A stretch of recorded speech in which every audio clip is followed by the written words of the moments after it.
आज की कहानी बादशाह और फकीर की कहानी। एक बादशाह और गूंगे फकीर में गहरी मित्रता थी। बादशाह फकीर से अपने दिल की हर बात कहता और फकीर मुस्कुराते हुए सुनता। बादशाह को उसका साथ इतना भाने लगा कि उसने उसकी रहने की व्यवस्था अपने महल में करवा दी थी। फकीर राजा के साथ महल में रहने लगा।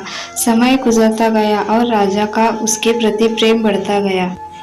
एक दिन बादशाह अपने काफिले के साथ राज्य भ्रमण पर निकला। फकीर भी उसके साथ था। शाम को वे राज्य के अंतिम छोर तक के गांवों की स्थिति जानकर वापस लौट रहे थे। रास्ते में घना जंगल पड़ा। बादशाह का काफिला रास्ता भटक गया।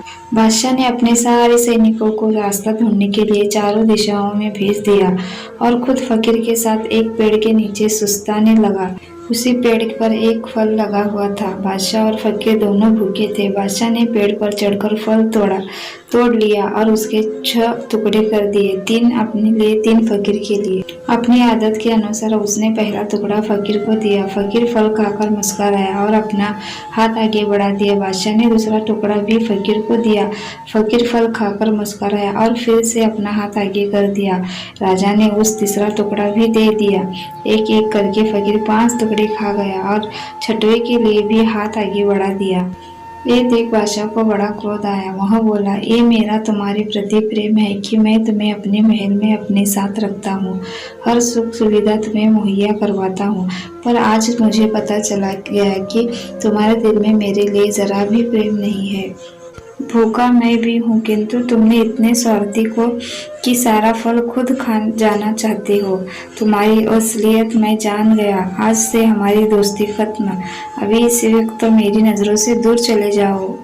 फकीर चला गया। फकीर के जाने के बाद राजा फल का आखिरी टुकड़ा खाने लगा, लेकिन फल को चबाते ही उसने फल थूक दिया। फल इतना कड़वा था कि उसे खाया ही नहीं जा सकता था। राजा को समझ आ गया कि फकीर क्यों सारे टुकड़े मांग कर खा जाना चाहता था और यह भी कि उसका प्रेम कितना गहरा था। राजा की दी हर चीज वह खुशी खुशी स्वीकार करता था और सदा मुस्कुराते रहता था। इसलिए जब राजा ने उसे फल दिया तो वह भी स्वीकार किया और कड़वा होने के बावजूद मुस्कुराते हुए खा गया। वह सारे टुकड़े इसलिए मांगकर खा जाना चाहता था कि राजा को इस बात का पता न चल सके कि वह साधु को कड़वा फल खिला रहा है। जब राजा के दिए मीठे फल उसने खुशी खुशी खाए थे तो कड़वा क्यों नहीं खाता।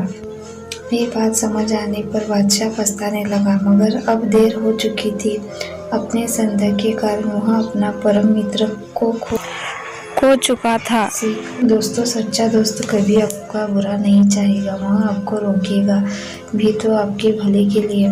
सच्ची दोस्ती हमेशा सहेज कर रखे। दोस्ती के फल में संदेह का कीड़ा लग जाए तो उसे खराब होते देर नहीं लगती।